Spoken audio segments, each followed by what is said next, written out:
So you want to play faster, you want to play cleaner, you want to play more precise, you want more dexterity. Here's an exercise you can add to your everyday practice routine coming up.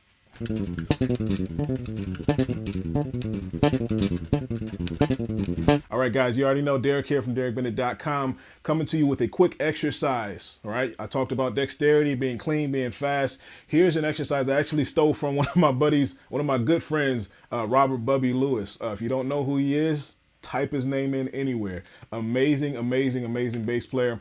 Just happened to be a good friend of mine. So I saw him playing this exercise one time, and I just thought, man, that can actually be a song. So the way that I think when I'm practicing, when I'm trying to figure out exercises, I like to think melodically, and that's what I love about him. He loves melodies, loves to play these melodies, and just crazy melodies. But he was playing he's playing an exercise, excuse me, and it sounded like a song to me. And I hit him up and I said, man, that sounds like a song that you can write to. But anyway, the exercise was actually in 7/8, right? He said he did this to warm up before he played sometimes, and I just thought it was an awesome exercise. I thought I'd show you guys. All right, guys, so we're going to be playing this in the key of E, all right? You can play it wherever you want to. You really can play it whatever you want to. You can play it just as long as it's on the A string or the E string. All right, that's just that's the concept of this exercise. But anyway, we're going to be going back and forth between the Locrian scale and the natural minor scale. All right, so if you don't know what a Locrian scale is, I strongly suggest, I probably put it up here somewhere, to go back to the lesson on the modes, right? The whole course that is on the modes is a huge course available. If you don't know what the Locrian scale is, go back and check that out. I'll do a quick overview of what the Locrian scale is and the natural minor scale, also known as Aeolian scale. So I'll do a quick overview of those two. So we're going to be playing these in E for this, for this case. So natural minor scale, E natural minor. All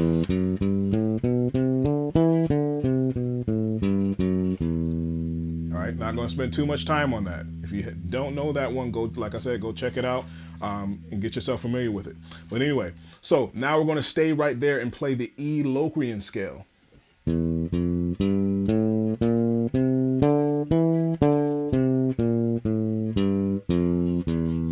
right, notice the difference between those two. There was two notes that were actually offset. It was the second note. So in the natural minor scale, you have a whole step from the first note to the second note. The Locrian scale, you have a half step from the first note to the second note. Also, from the fourth note to the fifth note in the natural minor scale is a whole step. In the Locrian scale, the fourth note to the fifth note is a half step. So those two notes, you go from,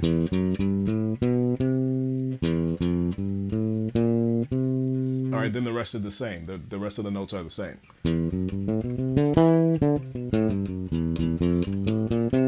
So for this case, we're going to be playing the scale backwards. All right.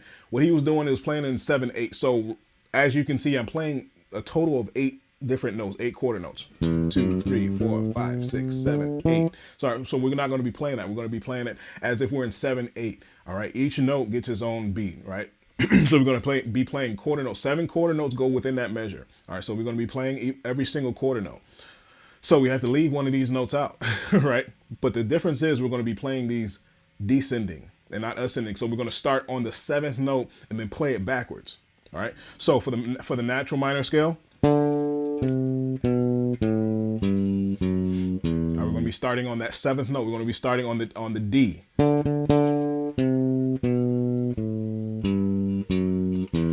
right, we're going to play that 4 times as if we're in 7/8. So if you're counting 7/8, you have 1, 2, 3, 4, 5, 6, 7, 1, 2, 3, 4, 5, 6, 7, 1, right? That's how we're going to be counting. That's how we're going to be playing this exercise. 1, 2, 3, 4, 5, 6, 7. 1, 2, 3, 4, 5, 6, 7. So it's just very repetitive. All right, we're going to play that 4 times. We're going to play that set 4 times. 1, 2, 3, 4. 2, 3, 4. Now we're going to move on to the next one. Remember, I said we're going to be playing the natural minor scale, the Aeolian scale, and the Locrian scale. All right, so we're going to be playing the Locrian scale the same exact way. We're going to be starting on the 7th note and coming back down. So this is a very good dexterity exercise because when you're coming down, you're using your 3rd finger for the natural minor scale. Coming down on the Locrian scale, you're using your 2nd finger.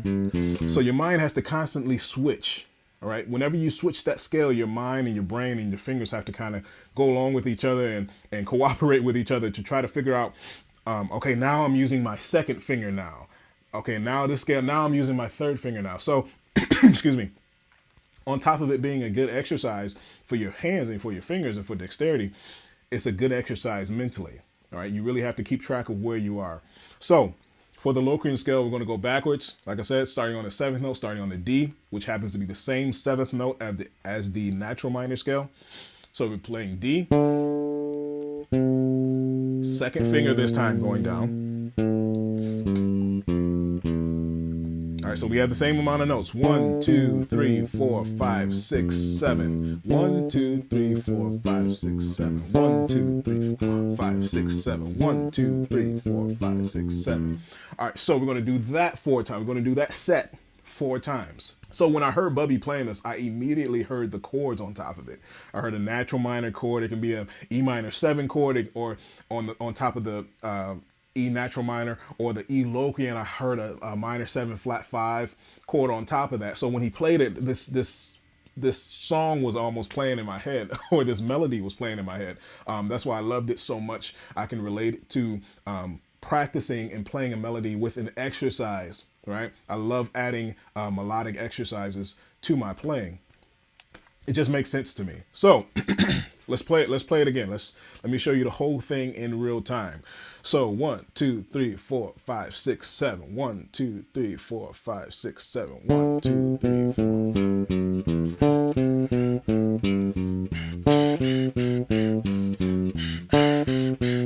Switch. Locrian. Wrong note. Back to minor. Natural minor.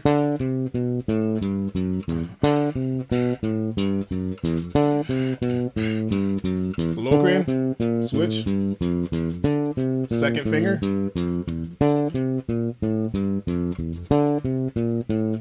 Switch. Natural minor. All right, you get the idea. All right, after a while, once you get used to that, you can kind of speed it up and, speed it up as much as you can, right? Don't go too fast. Don't try to go ahead of yourself, but gradually increase the speed when you're playing this. And the speed that Bubby was playing this at was just astronomical speed. I'm not even going to attempt to play it at the speed he was playing it at.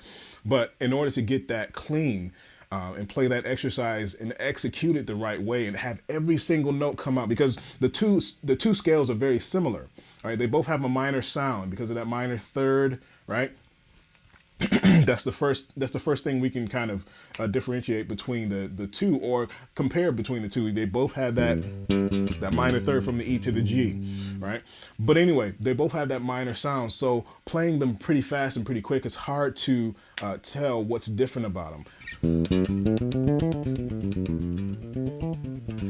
It's very hard. You have to listen very closely to figure out what 2 notes are different. But anyway, be clean. Take it slow. All right, make sure it's nice and precise. Make sure your notes are coming out clean, clear. I say it all the time. Make sure your notes are coming out clean, clear, and precise. I say that at the end of every single one of my lesson videos because I mean it. And that's what I've lived by, right? There's nothing worse to me than a sloppy bass player, right? So you got to be clean, got to be precise. I have to hear what you're playing. I have to know what you're playing, man. So, excuse me, sorry.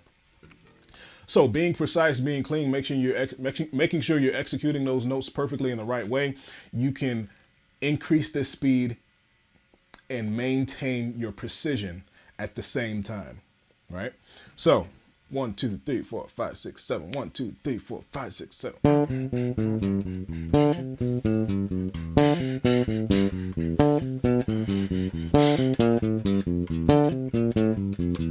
All right, the speed that I was mentioning before, the speed that Bubby was playing, it was crazy.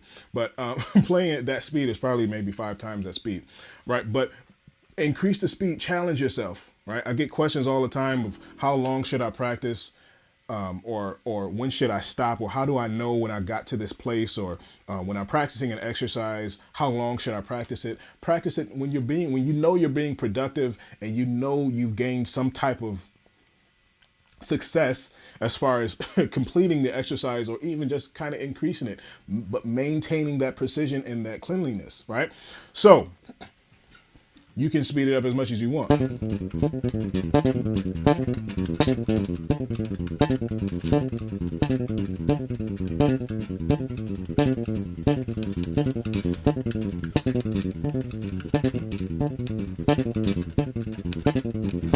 Before your fingers fall off, because like mine are getting ready to now. But anyway, that's probably as fast as I can get it, as clean as I can get it. I can go faster, right? But that's probably as clean as I can get it. In the beginning, I said, you want to go faster, you want to be more clean, you want to be more precise.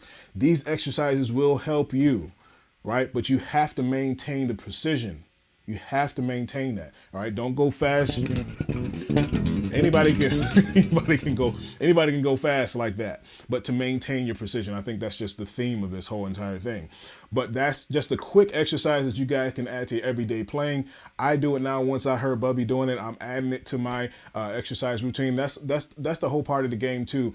You just have your people that you're listening to, grab from them, right? Take it and make it your own, or add it to your own practice routine or regimen. So when I give you guys these exercises, don't feel like you're limited, or don't feel like you're restrained to play note for note exactly what I'm telling you. The whole point is to grab from the idea, right? You can play this exactly, but you don't have to play the same exact thing all the time. Like I said in the beginning, you can move this up and down. You can go backwards with it. You can ascend. You can descend. You can play it on the E string. You can play it in any key or whatever. You can have variations of it. So that's the whole idea, is just to take from me, or to take from whoever you're learning from, add it to your practice routine, take it and run with it. I say that a lot too. That'll increase your mental ability as far as playing and figuring out ideas and being creative, right? But anyway, like I say all the time, take it slow. Make sure your notes are coming out clean, clear, and precise. And till next time.